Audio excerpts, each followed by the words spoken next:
మనం ఒక్కలమే కదా అంటే బొట్టు బొట్టు కలుస్తేనే కదా మహాసముద్రం. మీరు ఒక్కరే అన్నీ చేసేస్తారా అంటే చేసే ప్రయత్నంలో నేను ఒక సమిధను అవ్వడానికి సిద్ధంగా ఉన్నాను, అయ్యాను, అవుతున్నాను, వెళ్తూనే ఉంటాను.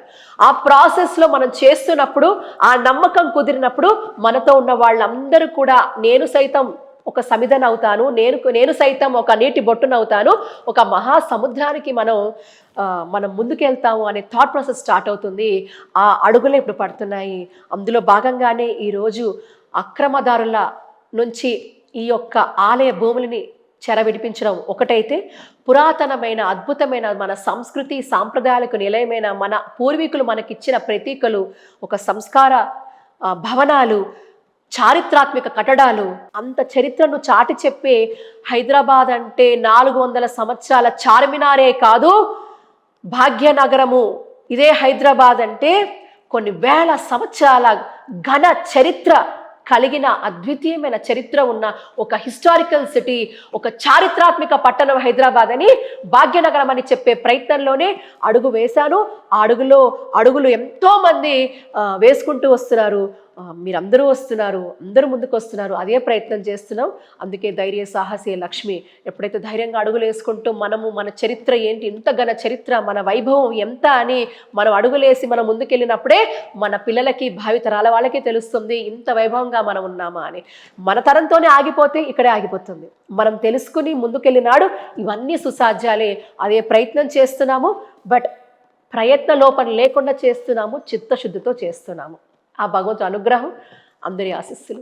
ఈ ధైర్యం మీ కుటుంబం స్వాతంత్ర సమరయోగానికి దగ్గరగా, అంటే ఆ కుటుంబం నుంచి వచ్చిన వాళ్ళగా మా అందరికీ తెలుసు.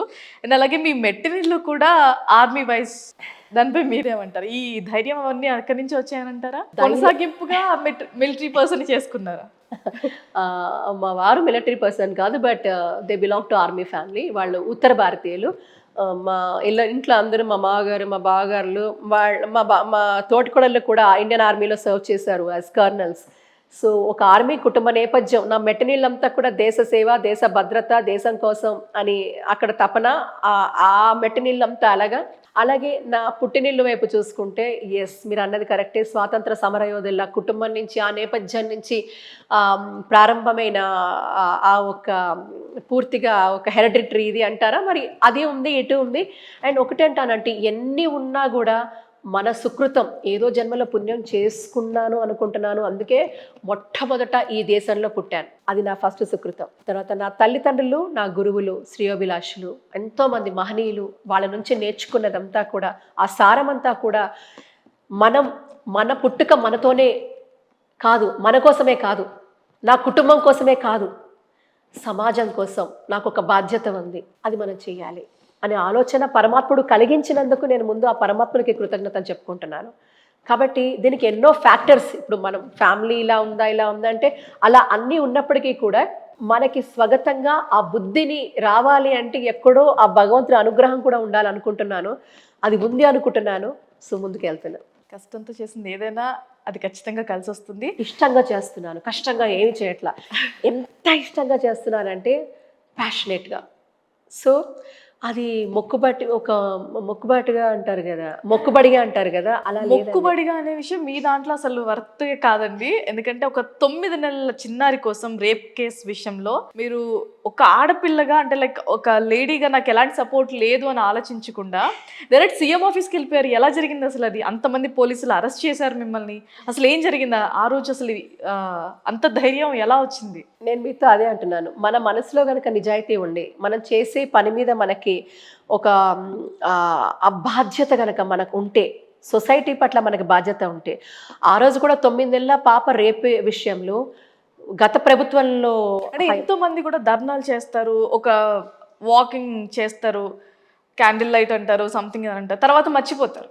బట్ మీరు ఆ స్టేజ్ వరకు వెళ్ళడానికి కారణం ఏమై ఉంటుంది? నేను ఒకటే అనుకున్నాను, ఆ పాప నా పాప అయితే నా ఫీలింగ్ ఎలా ఉంటుందో అనిపించింది. అంటే వరుసగా టీవీల్లో ఇంటర్వ్యూలు, పొద్దున్న లేస్తే సామాజిక మాధ్యమాల్లో, ప్రసార మాధ్యమాలలో ఆడవాళ్ళ పట్ల జరుగుతున్నది ఇది చిన్నపిల్లల పట్ల మాట్లాడడం అనంతా ఒక ఎత్తు అయితే, ఆ రోజు నేను యాక్చువల్ విజువల్స్ నాకు వచ్చాయి. ఒక ప్రముఖ ఛానల్లో వెళ్ళినప్పుడు ఆ విజువల్స్ నాకు వచ్చాయి. ఆ విజువల్స్ చూసినప్పుడు నాకు అసలు అర్థం కాలేదు. ఒక మూమెంట్ నేను చాలా క్వైట్ అయిపోయాను.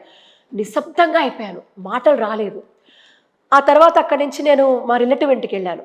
వాళ్ళు కళ్ళ ముందు భోజనం పెట్టారు, అమ్మ భోజనం చేయండి అని. అవే విజువల్స్ నా కళ్ళ ముందు తిరుగుతూ ఉన్నాయి. ఆ పాప బాడీ మీద మార్క్స్, స్టెయిన్స్, బ్లడ్ స్టెయిన్స్. నాకు అన్నం ఒక ముద్ద లోపలికి వెళ్ళలేదు. బాగా కళ్ళ నుంచి ఏకధాటిగా కన్నీరు వచ్చేస్తాం. ఆవేశము, కోపము. 9 నెలల పసిబిడ్డ, తల్లిపాలు తాగుతున్న పసిబిడ్డ మేడ మీద పడుకుంటే తల్లి పక్కన ఆ ఆ ముష్కరుడు ఆ బిడ్డని లేవనెత్తుకెళ్ళి ఆ 9 నెలల పిల్లలో ఏం చూసుంటాడండి? కామము. ఆ పిల్లని ఎంత దారుణంగా రేప్ చేసి చంపేశాడు. దానికి ఒక టీవీలో కూర్చొని మాట్లాడి ఒక డిస్కషన్ చేసి వదిలేయాలనా? ఒక క్యాండిల్ లైట్ ర్యాలీ చేసి వదిలేయాలా? ఆ రోజు అనుకున్నా, ఏదైనా అవని, ఈ విషయంలో జస్టిస్ వచ్చేంత వరకు నా ప్రాణాన్ని సైతం పణంగా పెట్టి పనిచేస్తాను, పోరాటం చేస్తానని డిసైడ్ అయిపోయా.